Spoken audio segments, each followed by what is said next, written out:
Welcome back to my channel স্বামী টিপসে সবাইকে স্বাগতম।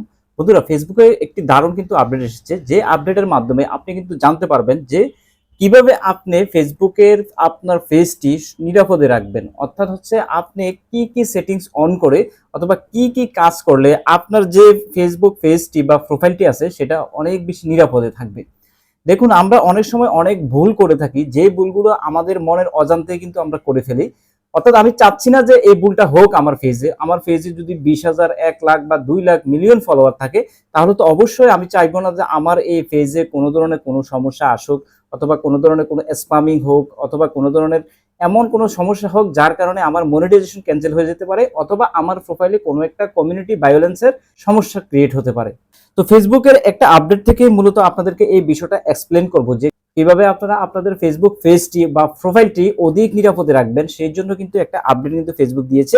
তো এখানে দেখুন, Facebook for creator Oliver twist উনি কিন্তু বলেছেন যে 3 ways to protect your pages as the creator on Facebook. বলছে তো 3টা ওয়েতে আপনার ফেসবুকের যে প্ল্যাটফর্মটা আছে সেটা আপনি কিন্তু নিরাপদ রাখতে পারেন।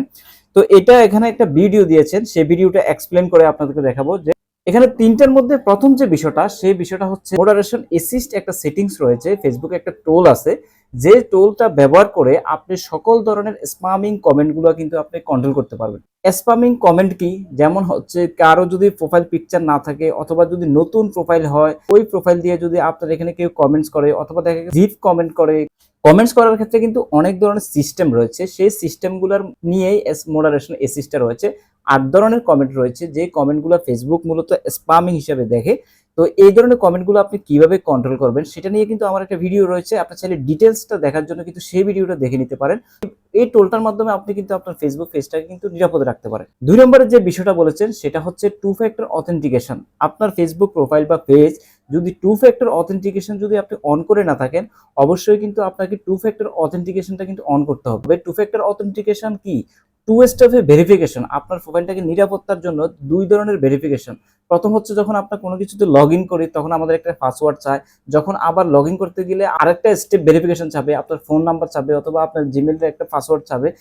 এই যে 2 স্টেপ ভেরিফিকেশন, যার কারণে কিন্তু আপনার ফেসবুক পেজ বা প্রোফাইল বলেন সেটা কিন্তু অধিক নিরাপদে থাকে। সেই জিনিসটা কিভাবে আপনি অন করবেন 2 ফ্যাক্টর অথেন্টিকেশন, সেটা নিয়েও কিন্তু একটা ভিডিও রয়েছে, আপনার চাইলে সেই ভিডিওটা দেখলে কিন্তু সেটা ডিটেলসটা জেনে যাবেন। 3 নম্বরে যে বিষয়টা বলেছেন সেটা হচ্ছে যদি আপনি কারো পিছন থেকে ভিডিও করেন, অর্থাৎ দেখা গেছে আপনি ভিডিও করতেছেন কিন্তু আপনি ফ্রন্টে ভিডিও না করে পিছন থেকে ভিডিও করা শুরু করেছেন, কারো পিছনের সাইডটা ভিডিও করতেছেন, তাহলে কিন্তু এটা কিন্তু ফেসবুকে কিন্তু একটা এক ধরনের ভায়োলেশনের মতন হয়।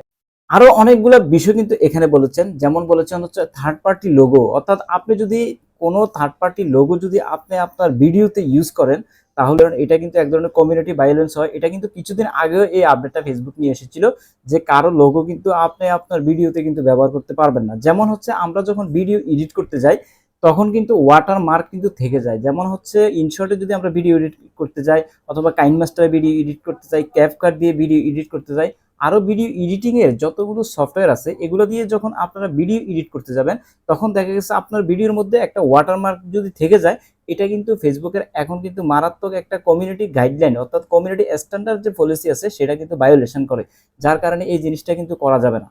এখানে কিন্তু আরো অনেকগুলো কথা কিন্তু বলেছেন, কমিউনিটি গাইডলাইন সম্বন্ধে আরো কথা এখানে বলেছেন। আর কমিউনিটি গাইডলাইন সংক্রান্ত একটা ভিডিও কিন্তু আমার এই উইকের মধ্যে আসবে। আপনারা যদি আমার চ্যানেলটিকে সাবস্ক্রাইব করে রাখুন তাহলে সেই ভিডিওটা পাবেন। কমিউনিটি গাইডলাইন ডিটেলস রুলস নিয়ে একটা ভিডিও কিন্তু আমার এখানে আসবে। আর গাইডলাইন সংক্রান্ত কিন্তু আরো ভিডিও কিন্তু আমার এখানে রয়েছে, যেমন অরিজিনাল ভিডিও গাইডলাইন, সেই ভিডিওটা দেখে নিতে পারেন। পার্টনার্স মনিটাইজেশন পলিসি গাইডলাইন, সেটা দেখে নিতে পারেন। কন্টেন্ট মনিটাইজেশন পলিসি গাইডলাইন, সেটা দেখে নিতে পারেন। এই ধরনের গাইডলাইন সংক্রান্ত ভিডিও কিন্তু এখানে রয়েছে। ডিটেলস জানার জন্য কিন্তু আপনাকে এই ভিডিওগুলো একটা একটা করে কিন্তু দেখে নিতে হবে। ফেসবুকের যে রুলস রেগুলেশন আছে বর্তমানে সেগুলো কিন্তু ক্রমান্বয়ে কিন্তু চেঞ্জ হয়, যার কারণে আপনাকে কিন্তু ফেসবুকের আপডেটের সাথে কিন্তু আপনাকে থাকতে হবে। ফেসবুকের আপডেট থেকে যদি আপনি একটু দূরে চলে যান, তাহলে কিন্তু আপনি কোন কাজটার কারণে আপনার কোন ধরনের সমস্যা ক্রিয়েট হবে সেটা কিন্তু আপনি জানতে পারবেন না। দেখা গেছে আপনি এমন একটা কাজ করতেছেন যে কাজটা আসলে স্প্যামিং হিসেবে ধরে ফেসবুক, এই ধরনের কাজের ক্ষেত্রে দেখা গেছে আপনাকে কখনোই কন্টেন্ট মনিটাইজেশন সেটআপ দিবে না, যার কারণে কিন্তু আপনি সেই জিনিসটা যদি না জেনে কাজ করতে থাকেন তাহলে হয়তো আপনি একটা সময় গিয়ে হতাশ হয়ে যাবেন, আপনি কোনো সেটআপই পাবেন না। লাখ লাখ ফেসবুক পেজে যেই ধরনের সমস্যাগুলো ক্রিয়েট হয় সেই সমস্যাগুলোর একটা হচ্ছে, যেমন ফেসবুক পেজের প্রোফাইল কিন্তু রিকমেন্ডেবল থাকে না। তো এখানে কিন্তু আপডেটে আরো কিছু কথা বলেছেন যে আপনি কিভাবে সেভ আছে কিনা আপনার প্রোফাইলটা সেটা জানবেন। সেজন্য আপনার এখানে কোনো ধরনের ইস্যু আছে কিনা সেই জিনিসটা কিন্তু আপনাকে জানতে হবে। যেমন আপনার প্রোফাইলটা রিকমেন্ডেবল আছে কিনা সেই জিনিসটা কিন্তু আপনাকে চেক করতে হবে, এবং আপনার এখানে কোনো কপিরাইটের ঝামেলা আছে কিনা, নট এলিজিবল টু মনিটাইজ আছে কিনা, প্লাগ কন্টেন্ট আছে কিনা, এই যে বিভিন্ন সমস্যাগুলা এগুলো আছে কিনা আপনাকে কিন্তু চেক করে দেখতে হবে। এগুলো যদি চেক করে দেখেন যে কোনো সমস্যা নাই এবং প্রোফাইল রিকমেন্ডেবল আছে, এলিজিবল টু মনিটাইজ আছে, সবকিছু গ্রিন আছে, তাহলে সাপোর্ট ইনবক্সে গিয়ে আপনাকে দেখতে হবে যে সেখানে কোনো ইস্যু আছে কিনা, সেখানে কোনো ধরনের কোনো পলিসি ইস্যু সংক্রান্ত কোনো ধরনের নোটিফিকেশন আছে কিনা সেটাও কিন্তু আপনাকে দেখতে হবে। এই সমস্ত বিষয়গুলো যখন আপনি ডিটেলস দেখবেন, এগুলো নিয়ে কিন্তু আমার একটা ভিডিও রয়েছে যে কিভাবে আপনি 7টি উপায়ে কন্টেন্ট মনিটাইজেশন পাবেন কিনা প্রোফাইল চেক করুন। সে একেবারে চিরুনি অভিযানের মাধ্যমে কিন্তু আপনি সেই জিনিসটা কিন্তু চেক করে নিতে পারবেন যে আপনার প্রোফাইলে কোনো ধরনের কোনো সমস্যা বা কোনো ধরনের কোনো ভায়োলেশন আছে কিনা। যদি থাকে তাহলে কিন্তু আপনি সেগুলোকে আগে ডিলিট করবেন। ডিলিট করার পরে আপনি যে কাজগুলো ফেসবুক করতে বলেছে, যে 2 স্টেপ অথেন্টিকেশন আপনাকে কিন্তু রাখতে হবে, মডারেশন এসি টোলটাকে সঠিকভাবে কিন্তু আপনাকে ব্যবহার করতে হবে, এবং ফেসবুকের কমিউনিটি গাইডলাইন সংক্রান্ত সকল ধরনের কমিউনিটি গাইডলাইন কিন্তু আপনাকে মেনে চলতে হবে। কারণ ফেসবুকের কমিউনিটি গাইডলাইনটা হচ্ছে এমন একটা বিষয় যে একটু এদিক সেদিক হয় কিন্তু আপনি সেখানে মনিটাইজ করতে পারবেন না। যেমন কমিউনিটি গাইডলাইনের মধ্যে একটা জিনিস আছে, আপনি যদি হেটফুল কন্টেন্ট ক্রিয়েট করেন, অর্থাৎ হেটফুল কন্টেন্ট বলতে আপনি আপনার কন্টেন্টে যদি কাউকে কোনো একটা উদ্দেশ্য করে কোনো একটা খারাপ ভাষা ব্যবহার করেন, তাহলে কাউকে ছোট করে যদি কোনো ভাষা ব্যবহার করেন, এটা কিন্তু হেটফুল কন্টেন্ট। এটা কিন্তু প্রথম অবস্থায় যদি আপনার এখানে ইস্যু না আসে, হয়তো দেখা গেছে কিছুদিন পরে গিয়েও আপনার এখানে কিন্তু ইস্যু চলে আসতে পারে, তাই আপনাকে কিন্তু সাবধান হতে পারে। তো বন্ধুরা, ভিডিওটি কেমন লেগেছে? ভিডিওটি যদি একটু ভালো লেগে থাকে শেষ পর্যন্ত দেখে থাকুন, তাহলে রিকোয়েস্ট থাকবে চ্যানেলটিকে বন্ধুরা সাবস্ক্রাইব করবেন। ভালো থাকুন, সুস্থ থাকুন, দেখা হবে নেক্সট কোনো ভিডিওতে। আল্লাহ হাফেজ।